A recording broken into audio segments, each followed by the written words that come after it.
আসসালামু আলাইকুম দেওয়ান সাহেব। ওয়ালাইকুম আসসালাম। জয় গুরু। কেমন আছেন? আলহামদুলিল্লাহ ভালো আছি, আপনি কেমন আছেন? আলহামদুলিল্লাহ, আমিও ভালো আছি।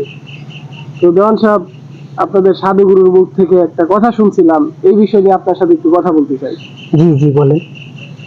শুনছিলাম যে এই মানব দেহ থেকে যে আয়ুটা, যে হায়াতটা, এটা নাকি সাধুগুরু বাড়াইতেও পারে, কমাইতেও পারে। জি জি। এখন এটা তো শুনছি যে আল্লাহ তাআলা ছাড়া এই বিষয়ে কেউ জানে না। এখন আপনার মতামত কি এই বিষয় নিয়ে দেওয়ান সাহেব? একটু ধন্যবাদ। আপনি যে কথাটা বললেন যে দেহটাকে বাড়ানো যায়, কমানো যায়, আপনার কথাটা অত্যন্ত দামি এবং অত্যন্ত গুরুত্বপূর্ণ একটি আলাপ। সে আলাপটি হলো এই দেহটাকে কমানো যায় এবং কি বাড়ানো যায়। যারা মনি ঋষি, যারা যোগী ঋষি, যারা সাধনায় লিপ্ত হয়ে গেছে, যারা দেহরাজ্যের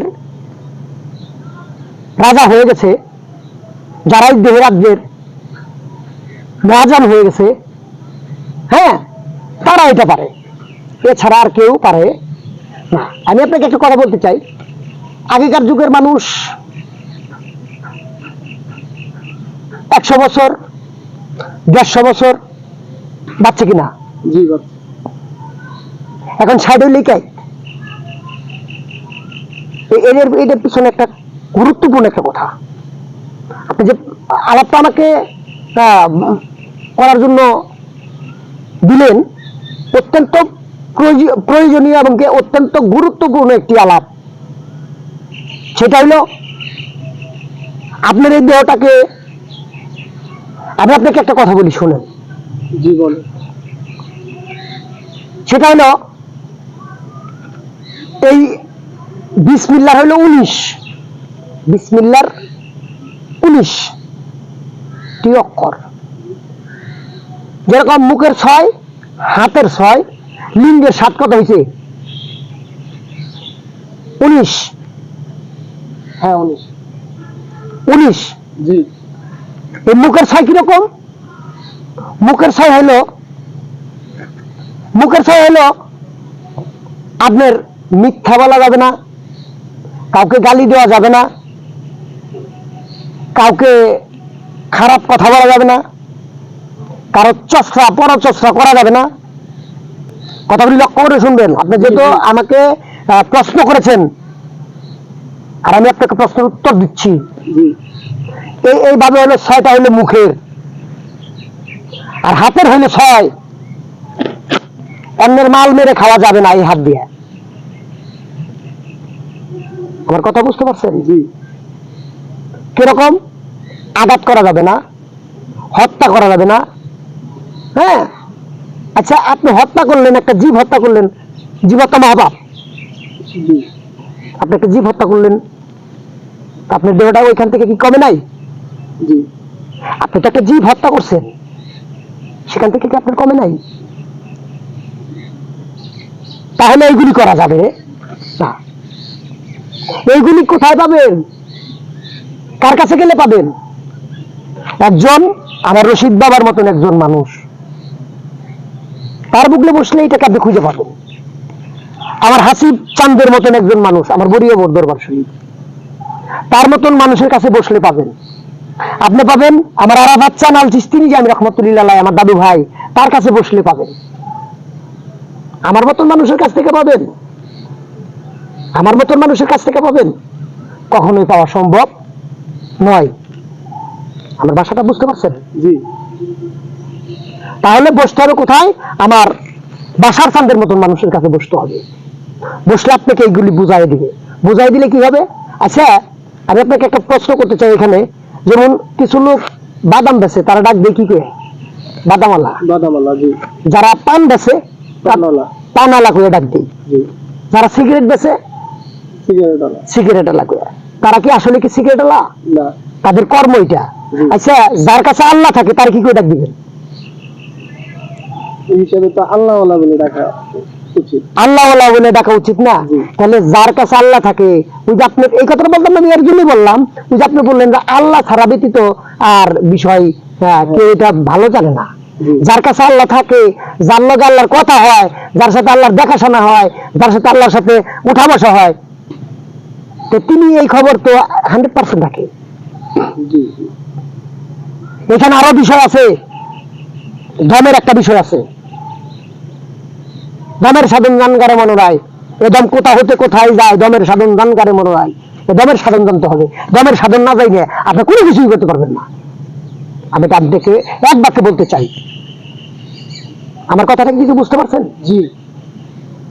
তাহলে এই যে লিঙ্গের হইল 7, কিরকম? অন্যের এই লিঙ্গ দ্বারা কোনো খারাপ কাজ করা যাবে না। আপনি হলো পরের মেয়ের উপরে উঠবেন, পরের মেয়ের উপরে উঠে আকাম কুকাম করবেন, আপনার দেহ এখানে ভালো থাকবে? ভালো কখনোই থাকবে না। এই দেহটা বাঁচাইতে চাইলে এই দেহের মধ্যে মূল্যবান একটি বস্তু আছে, সেটার নাম হলো 1 ফোঁটা তরল জাতীয় পানি, যেটাকে বলা হয়েছে কুল্লু দাব্বা মায়া সাই। অর্থাৎ আমি আল্লাহ তাআলা এই 1 ফোঁটা পানি হইতে, 1 ফোঁটা পানি দ্বারা এই পৃথিবীর মানুষকে আমি তৈরি করে বানাইছি। কি কইলেন? কুল্লু দাব্বাতুল মাই সাই হালিল কাইল। আমার কথাটা বুঝতে পারছেন? জি। প্রাণবান যাহা কিছু আছে তাহা আমি আল্লাহ 1 ফোঁটা তরল পদার্থ পানি হইতে আমি আল্লাহ সৃজন করিয়াছি। আমার ভাষাটা বুঝতে পারছেন? জি। তাহলে এই আপনি এই পানিটাকে ক্ষয় করবেন, আপনার আয়ু বাড়বো না কমবে? কমবে। আর যদি কোনো পীর মুর্শিদ ধরে, পীর মুর্শিদদের কাছে যেয়ে কোনো পীর মুর্শিদের গোলামি করে যদি আপনি এই কাজটা করেন, নিঃসন্দেহে আপনি বাঁচবেন, এটা আমার বিশ্বাস। আর এখান থেকে বাড়াইতেও পারবেন। বাড়ানি কমানির বিষয়ের মধ্যেও আপনার হাত, কমানির বিষয়ে আপনার হাত, বাড়ানির মধ্যে আপনার হাত।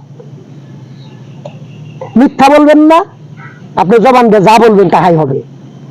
হাত দেওয়া খারাপ কাজ করবেন না, আপনি এই হাত দিয়ে যাহা ধরবেন তাহা আয় বরকত আসবে। অর্থাৎ আল্লাহ তো নিজেই বলছে, আমার রঙে রঞ্জিত হয়ে যাও।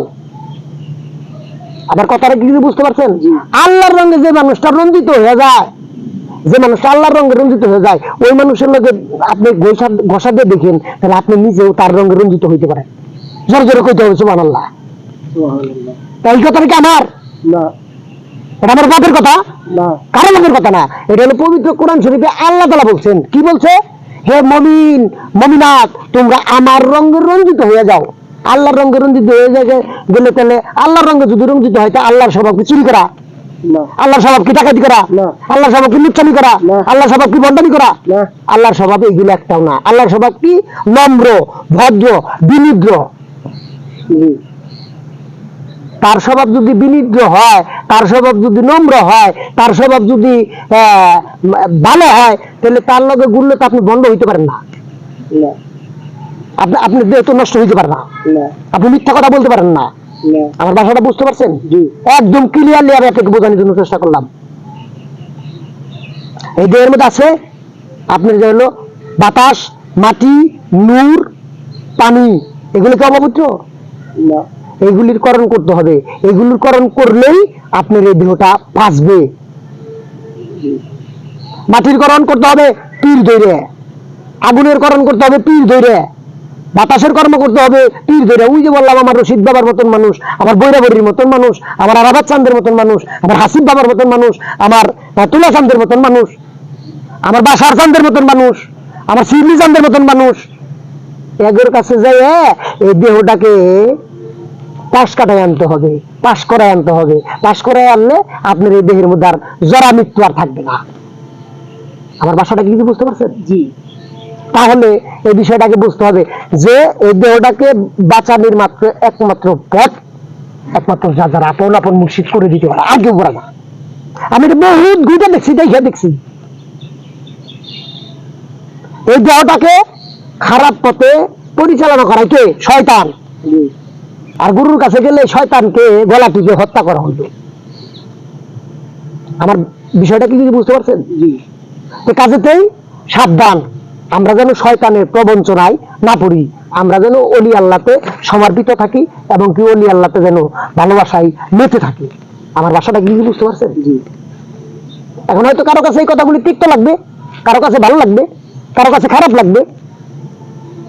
তো যাই হোক, আমি পরিশেষে একটি কথা বলতে চাই, বাবাজিরা, ভাইয়েরা, দাদারা, আমি সবার পায়ে ধরে হাতে ধরে বলি, যারা গুরু ধরেন নাই তারা গুরু ধরেন, এবং কি যারা এই দেহটাকে বাঁচাইতে চান, একজন কামেল ও মুকাম্মিল পীরের কাছে যায় দেহটাকে সুপিয়া দেন, দিলে পরা অবশ্যই আপনার এই দেহটা বাঁচবে। তো যাই হোক, আমার কথা বলায় কয় যদি কোনো ভুল হয় নিজ গুণে, কারো ছোট ভাই, কারো বন্ধু, কারো ভাই, কারো ছেলে, কারো নাতি, এই সমস্ত হিসাব করে আমাকে আমার এই কথাগুলিকে ভুলপ্রান্তি ক্ষমা করে দিয়ে আপনারা সবাই দেখবেন। সবার প্রতি সালাম, আসসালামু আলাইকুম, জয় গুরু, ভালো থাকবেন।